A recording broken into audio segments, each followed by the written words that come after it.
The tradition of political debates in the U.S. dates back over 150 years. Debates give candidates the opportunity to share their ideas and potentially swing undecided voters. But they haven't always been on such a grand stage as they are today. That's a good point. Thank you.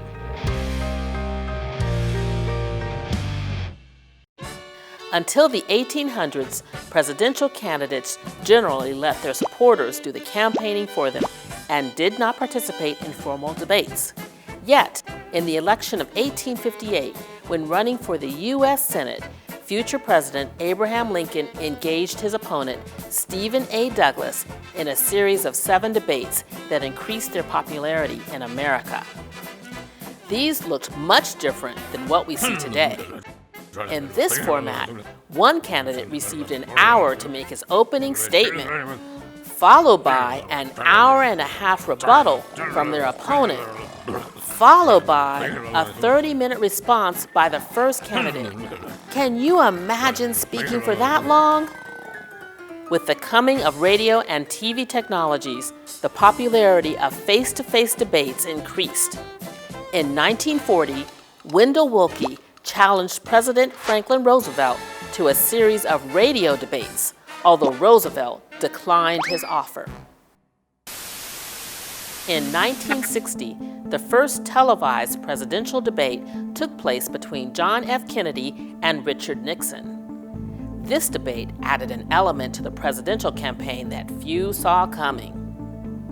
Whereas Nixon appeared sweaty, unshaven, and generally uneasy with the format. We would hope to control the House, to get a majority in the House in this election. Kennedy appeared well-kept and spoke calmly and directly to the camera. He even put on makeup to look better under the studio lighting. 20 years ago. I want to compare what we're doing with what our adversaries are doing, so that by the year 1970, the United States is ahead in education, in health, in building, in homes, in economic strength. This debate no doubt affected the public image of both candidates, and the televised format became a core part of the election cycle from then on. In the internet age, the role of debates has shifted slightly.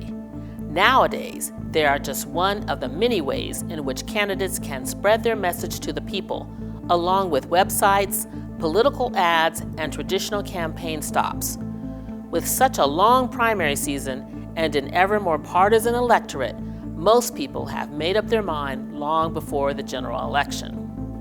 Modern debates also have shorter time windows for candidates to speak. The Lincoln-Douglas debates of the 1800s were 3 hours long, and both candidates got the floor for 90 minutes each.